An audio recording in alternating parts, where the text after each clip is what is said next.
SK publicity news चॅनलमध्ये आपले स्वागत आहे। अशाच ताज्या आणि महत्त्वाच्या घडामोडी जाणून घेण्यासाठी आमच्या एसके पब्लिसिटी न्यूज चॅनलला लाईक करा, शेअर करा आणि सबस्क्राइब करा। आमदार चंद्रकांत रघुवंशींच्या पाठपुराव्याला महसूल मंत्र्यांचा प्रतिसाद। उमापती महादेव मंदिर नवीन पंचायत समिती इमारतीसाठी जागा मिळणार। शहराचे वैभव असलेल्या 100 वर्षापूर्वीच्या प्राचीन उमापती महादेव मंदिर परिसरातील 4.5 एकर शासकीय जागेवरील अतिक्रमण नियमित करणे आणि जुन्या तहसीलदार कार्यालयाची 50% जागा नियोजित नवीन पंचायत समिती इमारतीसाठी उपलब्ध करून देणे या दोन्ही महत्त्वपूर्ण मागण्या शिवसेना संपर्क प्रमुख आमदार चंद्रकांत रघुवंशी यांनी राज्याचे महसूल मंत्री चंद्रशेखर बावनकुळे यांच्याकडे आग्रही केली।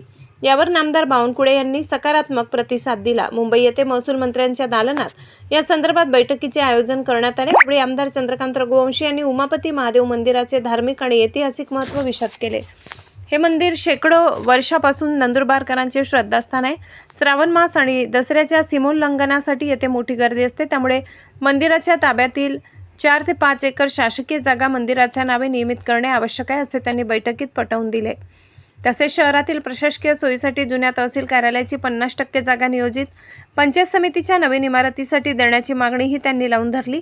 या दोन्ही विषयांवर महसूल मंत्री चंद्रशेखर बावनकुळे यांनी संबंधित विभागाच्या अधिकाऱ्यांशी चर्चा करून सकारात्मक निर्णय घेण्याचे आश्वासन दिले। या निर्णयामुळे मंदिराच्या विकासाचा मार्ग मोकळा होणार असून पंचायत समितीलाही हक्काची जागा मिळणार आहे। या बैठकीला महसूल विभागाचे वरिष्ठ अधिकारी उपस्थित होते।